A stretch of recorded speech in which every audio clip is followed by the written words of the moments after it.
നിങ്ങൾ എന്തന്വേഷിക്കുന്നു?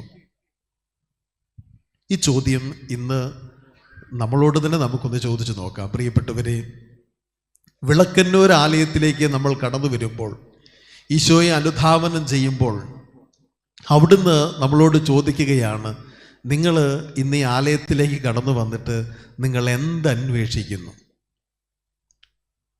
നമ്മുടെ കർത്താവ് ഈശോ മിശിഹായെ അനുഗമിച്ച ഒത്തിരി പേരുണ്ട്. പല ആളുകൾ പലവട്ടം പല ആഗ്രഹങ്ങളോടുകൂടി. ഒട്ടേറെ അനുഭവങ്ങൾ സുവിശേഷത്തിൽ നിന്ന് നമുക്ക് മനസ്സിലാക്കാനായിട്ട് സാധിക്കും. വിശുദ്ധ മത്തായിയുടെ സുവിശേഷം 9-ാം അധ്യായം 27-ാം വാക്യം അതിൽ പറയുന്നത് ഇങ്ങനെയാണ്. 2 അന്ധന്മാർ, സന്ദർഭം ഇങ്ങനെയാണ്. ബാലികയെ ഉയർപ്പിച്ച ശേഷം ഈശോ പോകുമ്പോൾ 2 അന്ധന്മാർ, യേശുവേ ദാവീദിന്റെ പുത്ര, ഞങ്ങളിൽ കനിയണമേ എന്ന് പറഞ്ഞുകൊണ്ട് അവനെ അനുഗമിച്ചു. ഈശോയെ അനുഗമിക്കുന്നതിന് അവർക്കൊരർത്ഥം ഉണ്ടായിരുന്നു, അവർക്കൊരു ലക്ഷ്യം ഉണ്ടായിരുന്നു. അവർക്ക് കാഴ്ച വീണ്ടും കിട്ടണം. ലൂക്കായുടെ സുവിശേഷം 18-ാം അധ്യായം 42-43 വചനങ്ങളിൽ വീണ്ടും നമ്മൾ കാണുന്നുണ്ട്.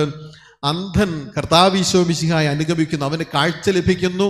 കാഴ്ച കിട്ടിയ ഉടനെ അവൻ ഈശോയെ അനുഗമിക്കുന്നു. മർക്കോസിന്റെ സുവിശേഷം 2-ാം അധ്യായം 15-17 വരെയുള്ള വാക്യങ്ങളിൽ മത്തായി സ്ലീഹായെ വിളിക്കുന്ന സന്ദർഭത്തിൽ വചനം ഇങ്ങനെയാണ് പറയുക. അനേകം ചുങ്കക്കാരും പാപികളും അവനോടുകൂടെ ഭക്ഷണത്തിരുന്നു. അവർ കർത്താവിനെ അനുഗമിച്ച്. എന്തുകൊണ്ടാ? ഈശോ പറഞ്ഞു, ആരോഗ്യമുള്ളവർക്കല്ല രോഗികൾക്കാണ് വൈദ്യനെ കൊണ്ട് ആവശ്യം. പാപികളെ തേടിയാണ് ഞാൻ വന്നിരിക്കുന്നത്, നീതിമാന്മാരെ തേടിയല്ല. എന്താണ്? അവർക്കു വേണ്ടി ഈശോ സംസാരിച്ചു. അതിനാൽ അവർ ഈശോയെ അനുഗമിക്കുകയാണ്. ലൂക്കായുടെ സുവിശേഷം 6-ാം അധ്യായം 7-ാം വാക്യം, നിയമജ്ഞരും ഫരിസേയരും ക്രിസ്തുവിനെ അനുഗമിച്ചു. എന്തിനു വേണ്ടിയാണ്? വചനം പറയുകയാണ്, അവനിൽ തെറ്റു കണ്ടെത്തുവാനായി അവർ ഈശോയെ അനുഗമിച്ചു. ഞാനീ പറഞ്ഞു വരുന്നത്, നമ്മൾ ഈ വിളക്കന്നൂർ ആലയത്തിൽ തിരുമുഖ ദർശനത്തിനായിട്ട് വരുന്നത് എന്തുദ്ദേശത്തോടു കൂടിയാണെന്ന് സൂചിപ്പിക്കാനായിട്ടാണ്. എന്തുകൊണ്ടാണ്? അവനിൽ തെറ്റ് കണ്ടുപിടിക്കുവാൻ. മർക്കോസിന്റെ സുവിശേഷം 3-ാം അധ്യായത്തിൽ വീണ്ടും പറയുകയാണ്, ജനക്കൂട്ടം അവനെ അനുഗമിച്ചു. എന്താ കാരണം? ഈശോ മിശിഹാ തിബേരിയസ് കടൽ തീരത്ത് ചെന്നപ്പോൾ ധാരാളം ആളുകൾ, അനേകായിരങ്ങൾ അവനെ അനുഗമിച്ചു. ഒട്ടേറെ അത്ഭുതങ്ങൾ നടക്കുന്നു, ഒട്ടേറെ രോഗശാന്തി നടക്കുന്നു. ഇതൊക്കെ കാണാൻ, കേൾക്കാൻ, കാഴ്ച കാണാൻ ജനക്കൂട്ടം അവനെ അനുഗമിച്ചു. വീണ്ടും വചനം പറയുകയാണ്. യോഹന്നാന്റെ സുവിശേഷം 6-ാം അധ്യായം, വിശുദ്ധ കുർബാനയുടെ അധ്യായം എന്ന് പറയുന്ന മനോഹരമായ അധ്യായത്തിൽ ഈശോ പറയുകയാണ്, നിങ്ങൾ എന്നെ അന്വേഷിച്ചത് എന്തിനു വേണ്ടിയാണ്? വിശക്കുമ്പോൾ തിന്നാൻ എന്തെങ്കിലും കിട്ടുമെന്നുള്ള ആഗ്രഹത്തോടു കൂടിയാണ്. അപ്പം, ഈ തലേന്ന് വർദ്ധിപ്പിച്ച അപ്പം കണ്ടിട്ടല്ലേ നിങ്ങൾ എന്നെ അന്വേഷിക്കുന്നത്, എന്നെ അനുഗമിക്കുന്നത്?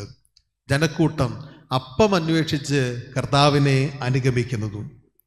മത്തായിയുടെ സുവിശേഷം 26-ാം അധ്യായം 58-ാം വാക്യത്തിൽ നമ്മൾ കാണുന്നുണ്ട്. നമ്മുടെ കർത്താവ് ഈശോ മിശിഹായെ ദൂതന്മാർ പിടിച്ച് ഗത്സമനിൽ നിന്ന് പിടിച്ചു കൊണ്ടുപോയി പ്രധാനാചാര്യന്മാരുടെ വീട്ടിലേക്ക് കൊണ്ടുപോകുമ്പോൾ വചനം പറയുകയാണ്, പത്രോസ് അകലങ്ങളിലായി അവനെ അനുഗമിച്ചു. എന്താണ്? തൻ്റെ തടിക്ക് കേടുവരാതെ സൗകര്യപൂർവമായിട്ടുള്ള ഒരു അനുധാവനം. പ്രിയപ്പെട്ടവരെ, അവസാനം മനോഹരമായൊരു ഉദാഹരണത്തിലൂടെ ഞാൻ അവസാനിപ്പിക്കുകയാണ്.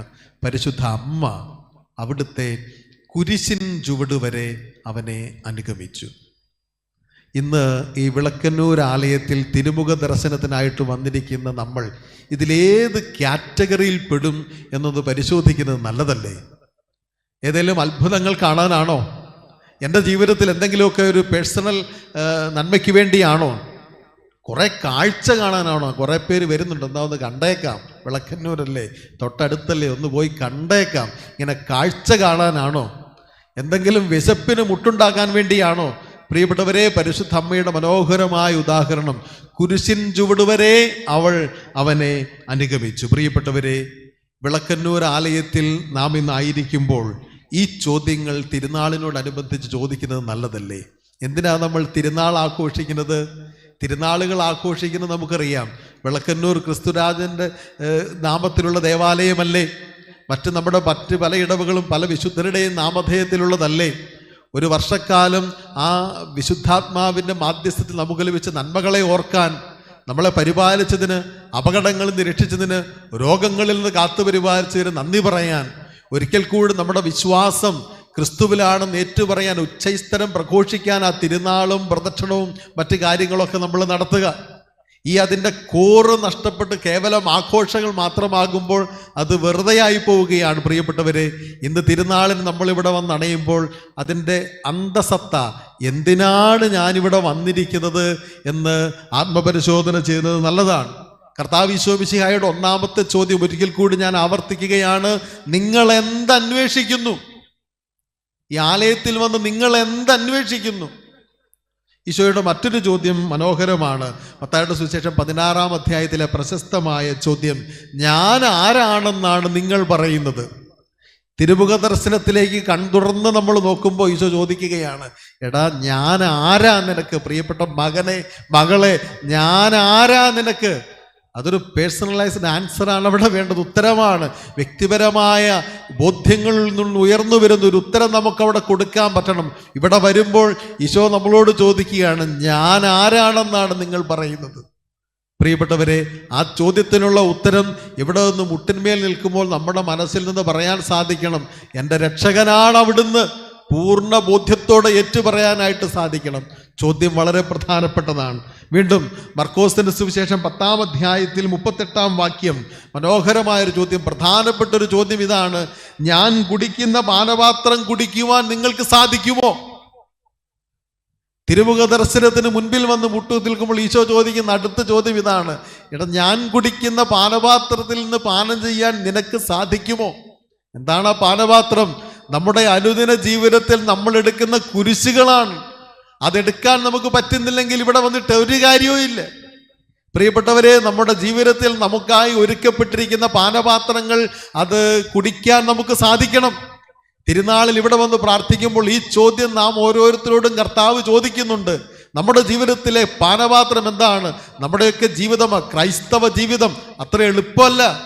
കുടുംബ ജീവിതം ഒട്ടും എളുപ്പമല്ല, തീർത്തും ബുദ്ധിമുട്ടാണ്. എത്രയോ സഹനങ്ങളിലൂടെയാണ് നമ്മൾ കടന്നു പോകുന്നത്. നമ്മുടെ കുടുംബജീവിതത്തിൽ, ഭാര്യാഭർത്തൃ ബന്ധത്തിൽ എന്തെല്ലാം ആധുനിക കാലഘട്ടത്തിൽ ഒട്ടും എളുപ്പമല്ല.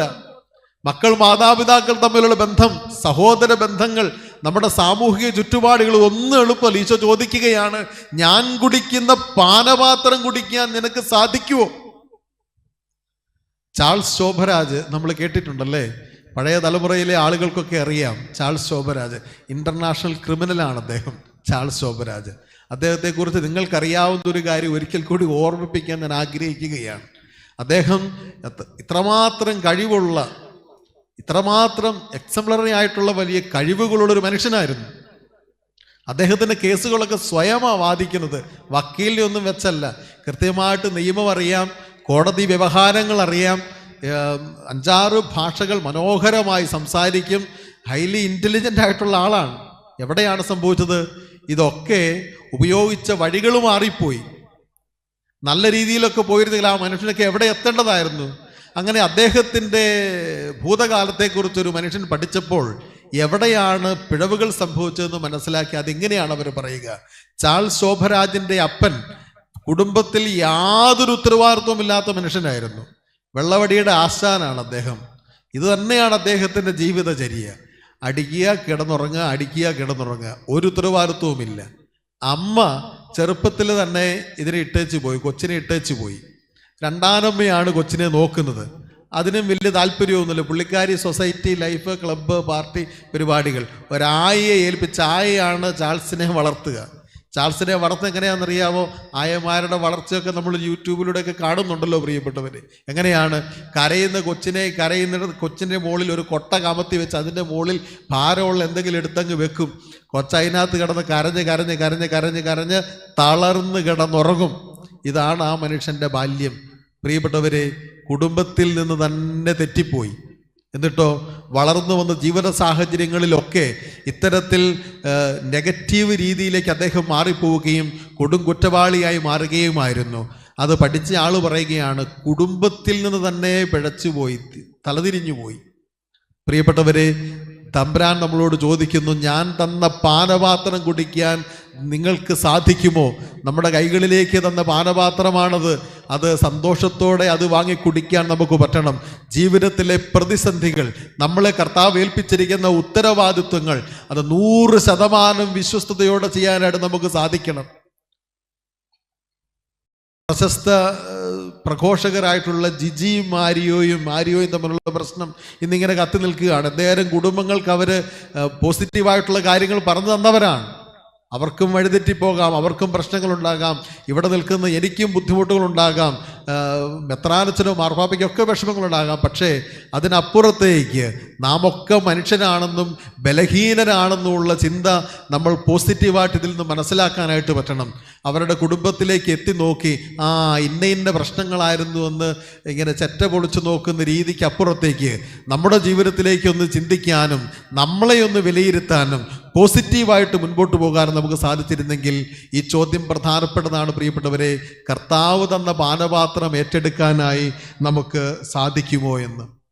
ഈശോയുടെ മറ്റൊരു മനോഹരമായ ചോദ്യമാണ് യോഹന്നാന്റെ സുവിശേഷം അവസാനത്തെ അധ്യായത്തിൽ, നീ എന്നെ സ്നേഹിക്കുന്നുവോ?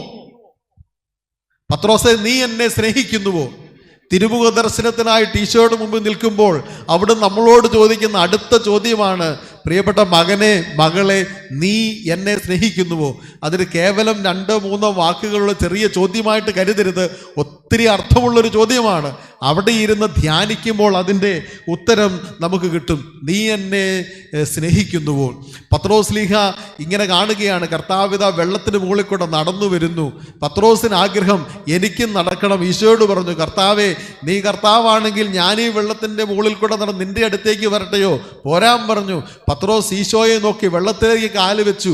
1, 2, 3, 4 കർത്താവിനെ നോക്കി അവൻ നടന്നു. കുഴപ്പമില്ല.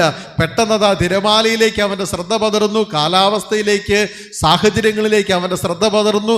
കർത്താവിൻ്റെ മുഖത്തുറപ്പിച്ചിരുന്ന ദൃഷ്ടി അവൻ താഴേക്ക് താഴ്ത്തി, അവൻ വെള്ളത്തിലേക്ക് താന്നുപോയി. തിരുമുഖ ദർശനത്തിന് അണയുമ്പോൾ ഓർക്കണം, കേവലം ഇവിടെ നിന്ന് മാത്രം നമ്മൾ കണ്ണുകൾ ഉയർത്തി തിരുമുഖത്തെ ദർശിച്ചാൽ പോരാ. നമ്മുടെ അനുദിന ജീവിതത്തിലെ ബുദ്ധിമുട്ടുകളിൽ, സങ്കടങ്ങളിൽ, വേദനകളിലൊക്കെ എൻ്റെ കണ്ണുകൾ തിരുമുഖത്തെ ദർശിക്കുന്നുണ്ടോ എന്ന് നമ്മൾ പരിശോധിക്കണം. അങ്ങനെ ഇല്ലെങ്കിൽ നമ്മൾ വെള്ളത്തിൽ താണുപോകും. പ്രിയപ്പെട്ടവരെ, എൻ്റെ ജീവിതത്തിൽ പ്രശ്നങ്ങളും ബുദ്ധിമുട്ടുകളും ഉണ്ടാകുമ്പോൾ തിരുമുഖത്തെ നോക്കിക്കൊണ്ട്, ക്രിസ്തുവിനെ നോക്കിക്കൊണ്ട് ഉറച്ച കാൽവെപ്പുകളോടുകൂടി മുൻപോട്ട് പോകാനായി നമുക്ക് സാധിക്കണം. ഈശോ ചോദിക്കുകയാണ്, പ്രിയപ്പെട്ട മകനെ, മകളെ, നീ എന്നെ സ്നേഹിക്കുന്നുവോ? അവസാനം ഒരു ചോദ്യം കൊണ്ട് ഞാൻ അവസാനിപ്പിക്കുകയാണ്. യോഹന്നാന്റെ സുവിശേഷം 6-ാം അധ്യായത്തിലും അതുപോലെ തന്നെ മർക്കോസിന്റെ സുവിശേഷം 6-ാം അധ്യായത്തിലുള്ള മനോഹരമായ ഒരു ചോദ്യം, നിങ്ങളുടെ കയ്യിൽ എത്ര അപ്പമുണ്ട്? എത്ര അപ്പമുണ്ട്? സാഹചര്യം ഞാൻ വിശദീകരിക്കാൻ പോകുന്നില്ല. നമുക്കറിയാം, ആ അപ്പം വർദ്ധിപ്പിക്കുന്ന മനോഹരമായ അത്ഭുതത്തിന് മുന്നോടിയായി ഈശോ ചോദിക്കുകയാണ്, നിങ്ങളുടെ കയ്യിൽ എത്ര അപ്പമുണ്ട്? ഈ ചോദ്യം വളരെ പോസിറ്റീവാണ്. എന്താണ് അതിൻ്റെ അർത്ഥം? എത്ര കുറവായിക്കോട്ടെ കൂടുതലായിക്കോട്ടെ, നിങ്ങളുടെ കയ്യിൽ 2, 3, 4 അപ്പമുള്ള കുഴപ്പമില്ല, കർത്താവിന് സമർപ്പിക്ക്, അവനത് പൊലിപ്പിച്ചോളും. പാനപാത്രം കുടിക്കാൻ, കുടുംബജീവിതത്തിലെ സങ്കടങ്ങളും ഉത്തരവാദിത്തങ്ങളും ഏറ്റെടുക്കാൻ എനിക്ക് കഴിവില്ലെന്നാണോ, എനിക്ക് പറ്റുന്നില്ലെന്നാണോ, ഞാൻ പരാജയപ്പെട്ടെന്നാണോ? നിരാശരാകണ്ട. കയ്യിലുള്ള അപ്പം അതെത്രയും ചെറുതാകട്ടെ വലുതാകട്ടെ, കർത്താവിന് സമർപ്പിക്ക്, അവനത് പൊലിപ്പിച്ചോളും. ഞാൻ അവസാനിപ്പിക്കുന്നു പ്രിയപ്പെട്ടവരെ. തിരുമുഖ ദർശനത്തിലേക്ക് ഇന്ന് നമ്മൾ അണയുമ്പോൾ കർത്താവ് ഈശോ മിശിഹാ ഈ ചോദ്യങ്ങൾ നമ്മളോട് ചോദിക്കുന്നുണ്ട്. നീ എന്തന്വേഷിക്കുന്നു? ഞാൻ ആരാണെന്നാണ് നീ പറയുന്നത്? നീ എന്നെ സ്നേഹിക്കുന്നുണ്ടോ? നിന്റെ കയ്യിൽ എത്ര അപ്പമുണ്ട്? ഞാൻ കുടിക്കുന്ന പാനപാത്രത്തിൽ കുടിക്കാൻ നിനക്ക് സാധിക്കുമോ? ഈ ചോദ്യങ്ങൾക്ക് ഇവിടെ നിന്ന് മുട്ടുകുത്തി നിന്ന് ഉത്തരം പറഞ്ഞിട്ടേ എഴുന്നേറ്റ് പോകാവുള്ളൂ എന്ന് സ്നേഹത്തോടു കൂടി ഓർപ്പിക്കുകയാ. ഇനി പറ്റുന്നില്ലേ, വീട്ടിൽ ചെന്ന് ധ്യാനിച്ച് ഉത്തരം കണ്ടെത്തണം. എങ്കിൽ മാത്രമേ ഈ തിരുനാൾ കൊണ്ട് നമ്മുടെ വ്യക്തി ജീവിതത്തിൽ അർത്ഥം ഉണ്ടാവുകയുള്ളൂ എന്ന് ഓർപ്പിക്കട്ടെ. പിതാവിൻ്റെയും പുത്രൻ്റെയും പരിശുദ്ധാത്മാവിൻ്റെയും നാമത്തിൽ ആമേൻ.